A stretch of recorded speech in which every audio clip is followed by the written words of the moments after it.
JMB friends, welcome to all YouTube channel of JMB Group of School. Standard 11 और 12 માટે grammar સેક્શનની અંદર language item જે છે એના ટોપિકને આપણે ફરી પાછા કન્ટિન્યુ કરીએ. એમાં પ્રીવિયસ વિડિયોની અંદર આપણે ત્રણ પ્રકારના આપણા જે લેંગ્વેજ આઇટમ જે છે એના વિશેની વાત કરી ગયા. હવે પછી હજી આગળ જે આપણી લેંગ્વેજ ફંક્શન જે છે એના વિશેની ચર્ચા કરીએ તો આપણે ચર્ચા કરવાના છીએ condition in the past.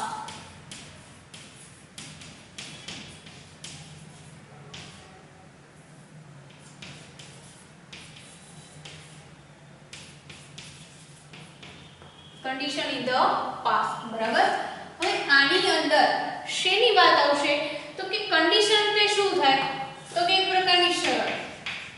condition એટલે શું થાય? એક પ્રકારની શરત કે જે in the past એટલે શું થાય? ભૂતકાળ. તો એવું કહી શકાય કે કોઈ પણ ભૂતકાળની એવી શરત, ભૂતકાળની કોઈ પણ એવી શરતને તમારે દર્શાવવી છે તો એની માટે તમારે condition in the past આ પ્રકારના લેંગ્વેજ ફંક્શન જે છે એનો ઉપયોગ કરવાનો છે. તો આની અંદર આપણે લેંગ્વેજ આઇટમ તરીકે શેનો ઉપયોગ કરી શકીએ તો લેંગ્વેજ આઇટમ તરીકે આવશે if અને unless. બરાબર. આ બે પ્રકારની જે લેંગ્વેજ આઇટમ જે છે એનો ઉપયોગ થાય છે અને સાથે સાથે હેડ નો પણ ઉપયોગ કરી શકો છો. બરાબર. હવે તમારે આનું વર્બ ફોર્મ જોવું છે તો if અને unless નો વર્બ ફોર્મ જે છે હંમેશા ક્યારે વપરાય છે તો કે વર્તમાન કાળ અથવા તો જે ભવિષ્યકાળ છે એની શરત દર્શાવે છે. શું તો કે if અને unless વર્તમાન કાળ અને ભવિષ્યકાળની શરત બતાવતું હોય છે. તો હવે આની રચના હું તમને બતાવું તો if વાળી વાક્ય રચના તમને આપેલી હોય બરાબર અથવા unless વાળી વાક્ય રચના આપેલી હશે તો if અને unless પછી તમારે કમ્પલસરી શું લેવાનું છે તો કે સબ્જેક્ટ એટલે કે તમારે કર્તા જે છે એને તમારે વર્બ ફોર્મમાં લેવાનો છે. બરાબર. ત્યાર પછી શું આવશે તો કે હેડ પ્લસ પાસ્ટ પાર્ટિસિપલ. બરાબર. પાસ્ટ પાર્ટિસિપલ એટલે ક્રિયાપદનું V3 લેવાનું છે. બરાબર. હવે એક સેન્ટેન્સ અહીંયા પૂરું થશે એટલે શું આવશે? અલ્પવિરામ આવશે. ત્યારબાદ ફરી પાછો કોણ આવશે? કર્તા આવશે, સબ્જેક્ટ પ્લસ અહીંયા આવશે તમારી મોડલ ઓક્ઝિલરીઝ કે જેની અંદર તમે can could should would આનો ઉપયોગ કરી શકો છો. અને પછી આવશે have. શું આવશે? have. અને have ની સાથે past participle ક્રિયાપદનું V3. અહીંયા તમારું સેન્ટેન્સ કમ્પ્લીટ થશે.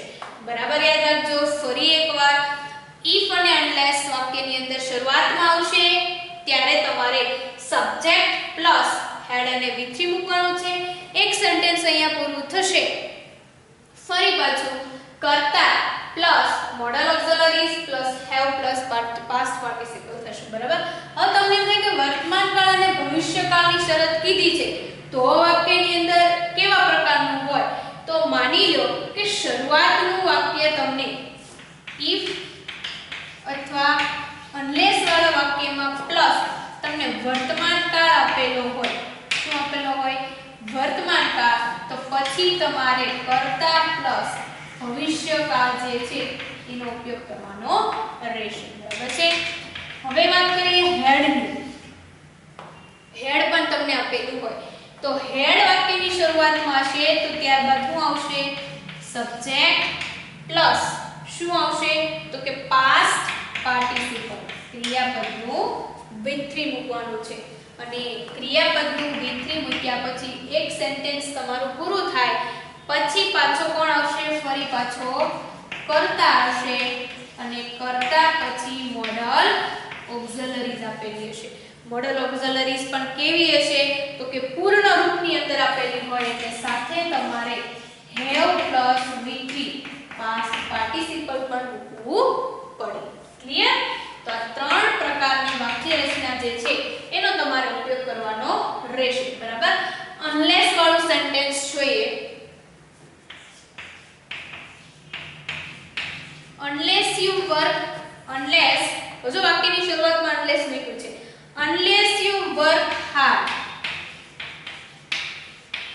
એક સેન્ટેન્સ અહીંયા પૂરું છું. વર્ક મારું ક્રિયાપદનું V1 મૂક્યું છે, મતલબ વર્તમાન કાળનો ઉપયોગ કર્યો છે. તો પછીનું વાક્ય મારું શેમાં આવે? ભવિષ્યકાળની અંદર. તો વાક્ય મારું બને unless you work hard you will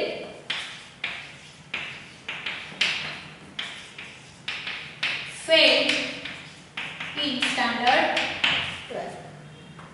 જો will fail, બરાબર, અહીંયા મેં વર્તમાન કાળ લીધું છે તો પછી મારું ભવિષ્યકાળ આવે, બરાબર. હવે if વાળું વાક્ય લો. if it rains today, ફરી પાછો વર્તમાન કાળ લીધો છે. we will eat દાળ વડા, બરાબર. જો અને તો વાળી વાક્ય રચના જે છે મિત્રો, ગુજરાતીમાં કહું જો અને તો. જો આજે વરસાદ હશે અથવા તો if it rains today, જો આજે વરસાદ છે તો we will eat દાળ વડા, તો આપણે દાળ વડા ખાશું, બરાબર છે. હેડ વાળી એક વાક્ય રચનાનું ઉદાહરણ લઈએ તો વાક્યની શરૂઆતમાં હેડ મૂકીએ. હેડ ઓબામા. હવે જો વાક્યની શરૂઆતમાં હેડ લીધું છે, પછી કર્તા લેવાનું છે, બરાબર. પછી સીધું પાસ્ટ પાર્ટિસિપલ, તો હું લઉં છું વિઝિટેડ. હેડ ઓબામા વિઝિટેડ રૂપાણી. વાક્ય પૂરું છું. ફરી પાછો કર્તા લેવાનો છે. he would have, જો મોડેલ ઓક્ઝિલરીઝ કઈ લીધી છે મેં? would, બરાબર. પછી મેં have લીધું છે. હવે મારે ક્રિયાપદનું પાસ્ટ પાર્ટિસિપલ મૂકવાનું છે તો he would have visited US, બરાબર. જો had ઓબામા visited રૂપાણી, એ રૂપાણીની મુલાકાત લેશે, લીધી હશે તો he would have visited USA, USA પણ visited કરશે. ક્લિયર? તો if અને unless વાળી વાક્ય રચનામાં તમારે આટલી પ્રકારની માહિતીનો ખ્યાલ રાખવાનો રહેશે.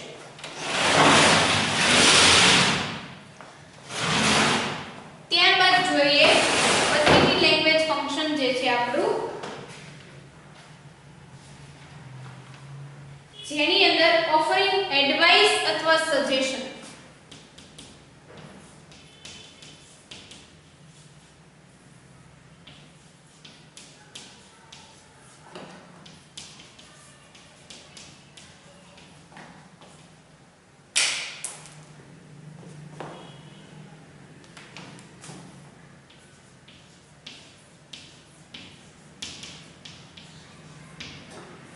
બરાબર, એડવાઇસ અથવા સજેશન. હવે સલાહ આપવી સૌને ગમે, બરાબર. સલાહ આપવી સૌને ગમે, લેવી ગમતી નથી. તો અહીંયા શું કરવાનું છે? ઓફરિંગ એડવાઇસ અને સજેશન. આપણે સલાહ આપવાની છે, બરાબર. તો જ્યારે આપણે કોઈને સલાહ કે સૂચન કરીએ છીએ ત્યારે આપણે શું કરવાનું છે? તો કે ભાષાના પ્રયોગ દ્વારા આપણે એડવાઇસ અને સજેશનનો ઉપયોગ કરવાનો છે, બરાબર. તો હવે આપણે આની અંદર લેંગ્વેજ આઇટમ તરીકે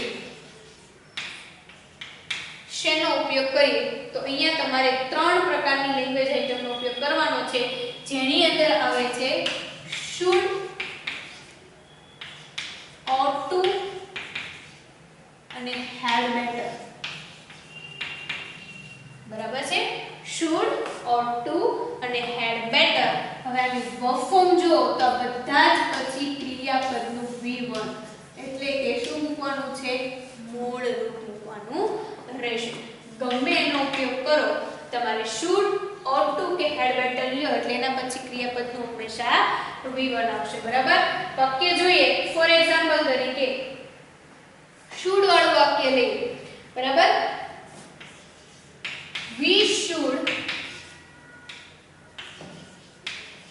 obey our parents, બરાબર. We should obey, ક્રિયાપદનું કેવું રૂપ છે? V1, બરાબર. આપણે આપણા માતા-પિતા જે છે ને આજ્ઞાનું પાલન કરવું જ જોઈએ, સલાહ છે. હવે ought to આપેલું હોય તો અહીંયા તમને to ટુ આપેલું જ છે, મતલબ તમારું ઇન્ફિનિટિવ નું રૂપ છે તો હંમેશા એના પછી ક્રિયાપદનું V1 જ આવે, બરાબર. ought to ને ઉદાહરણ લઈએ તો કે જયવીર is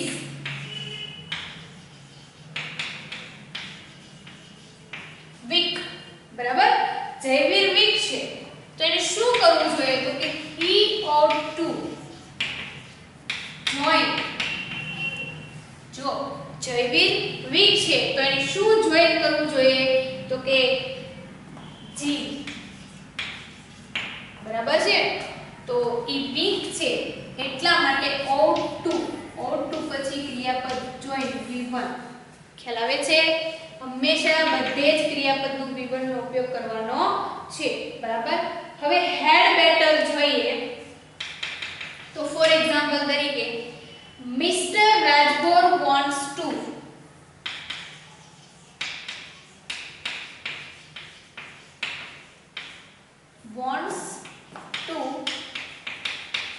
settle.